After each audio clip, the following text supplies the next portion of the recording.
Imagine this. Your account balance has gone up every single quarter for 11 straight years. Never a red month, never a dip, just a smooth, polite staircase climbing up and to the right. Honestly, that should have been your first clue. One Tuesday morning, with your coffee going cold, you do something you haven't done in a decade. You ask for $80,000 of your money back. 3 months later, a wire lands in your checking account for just a little over $40,000. Here's the strange part. Nothing was stolen. Nobody was arrested. Your statement wasn't technically a lie.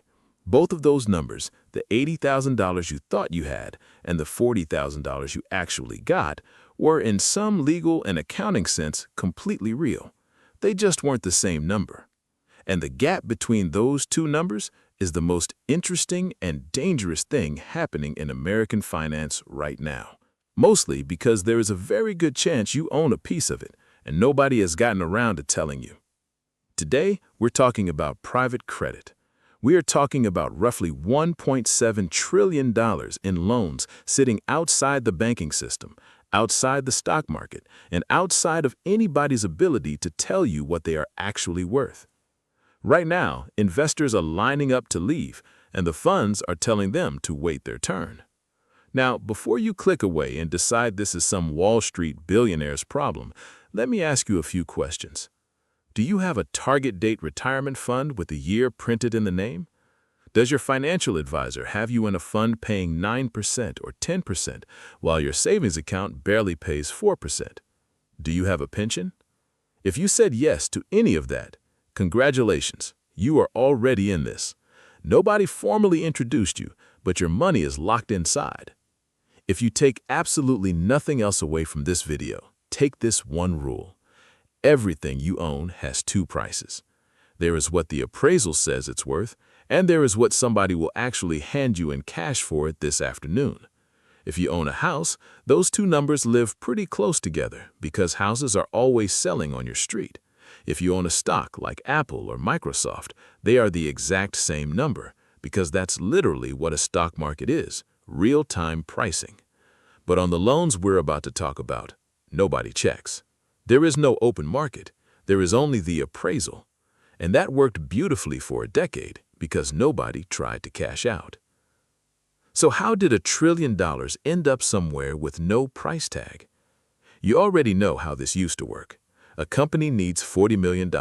It walks into a bank. The bank underwrites the loan, holds it, and eats the loss if the company blows up. It's a slow, boring process supervised by federal agencies. But then 2008 happened. Regulators did what regulators always do after a fire. They bolted the doors on a building that had already burned.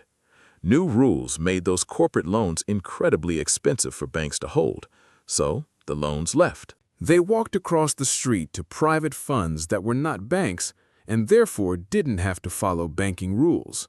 Welcome to private credit. These private credit funds raise money from investors, pensions, insurance companies, and eventually you. They lend it directly to mid-sized companies and keep the massive interest. It's basically a bank with better branding and worse disclosure. Your money doesn't sit in a vault safely earning 9%. It goes out the door to finance companies you've never heard of, companies that make windshield wipers, spark plugs, or software. In just 15 years, a third of the riskiest corporate lending in America moved into the shadows, to a place with no daily price, and then the cracks started showing. Last fall, the appraisal problem stopped being theoretical. A couple of massive borrower companies collapsed. One of them, a company that makes windshield wipers and oil filters, filed with over $10 billion in liabilities. When the lawyers went looking, they couldn't locate billions of dollars of receivables. The value of their loans fell from $1 to 33 cents essentially overnight. Shortly before that, another major lender collapsed under the weight of bonds backed by collateral the SEC says basically didn't exist. When you see one cockroach in the kitchen, there are usually more behind the fridge. And when Wall Street started asking, are there more bad loans? The honest answer was a giant shrug. When the answer to a terrifying question is a shrug, investors don't wait politely, they ask for their money back. Let's talk about what happens when you try to get your money out of one of these retail private credit funds. You were probably sold this fund because of its fat yield, its smooth chart, and a promise that you can get your money out. Sort of. You get out through something called a quarterly repurchase offer. It's buried in your documents in a section you didn't read, written by lawyers counting on the fact that you wouldn't read it. Here's how the math actually works. You submit your request to withdraw your money. You wait 90 days. Then you find out your fund only buys back 5% of its total shares per quarter. If too many people ask to leave at once, everyone gets cut back proportionately. For years, nobody noticed this cap because nobody was leaving. Then everyone rushed the exit. Let's do the arithmetic your brochure left out. You want 100% of your money. So does everyone else. The fund only allows 5% to leave per quarter. That means it takes you 5 full years to get your money out. And that's the flattering version. When you get a fraction of what you asked for, you have to resubmit your request the next quarter, standing at the back of the line with everyone else doing the exact same thing. A 5% cap is a very polite legal way of telling you, no, you cannot have your money. Now, how can you tell if the private credit fund sitting in your retirement account is actually healthy or if they're just covering up losses? There are 3 major tells, and you can check them on your phone in about 10 minutes. Tell number 1, interest that isn't money. In the industry, it's called PIK, payment in kind. When a borrowing company can't afford to pay its cash interest this month, the fund just adds that interest onto the loan balance instead. It reports a great yield to you, but no actual cash moved. An IOU for an IOU. If this number is spiking in your fund's quarterly report, they are manufacturing returns on a spreadsheet. Tell number 2, rising non-accruals. This is finance speak for loans that completely stopped paying, and we finally had to admit it. Across the biggest funds, this rate has been steadily climbing.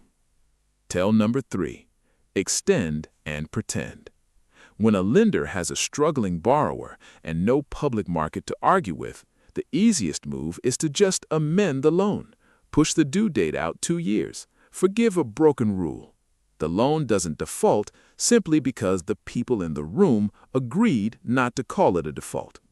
You can't fail a test if nobody's grading it. Here is the part where this stops being a Wall Street story and becomes a Main Street story. The private credit industry has wanted access to your 401k and pension money for a decade, and they are finally getting it. Regulations have recently made it much easier for employers to slip private credit into standard target date retirement funds. Why?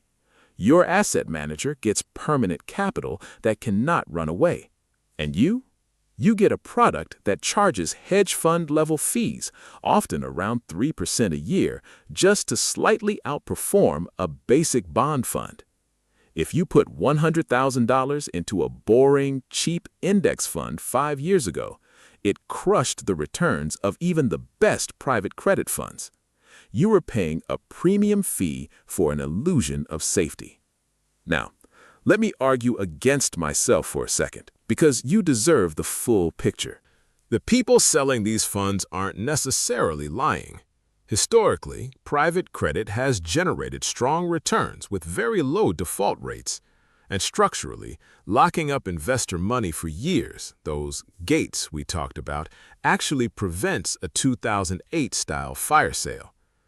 The gate exists so the fund doesn't have to sell off its good loans at a massive discount just to pay back the guy who panicked first.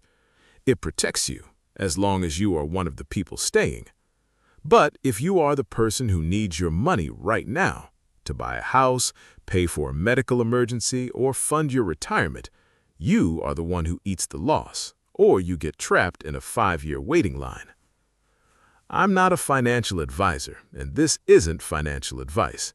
But if you're realizing right now that you might own some of this and you feel silly, stop. You aren't stupid.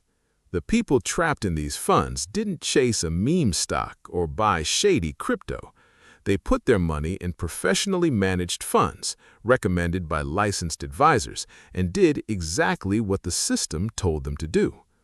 The only thing they got wrong was believing the number on their statement was a cash promise instead of just an appraisal. So, here is your homework tonight.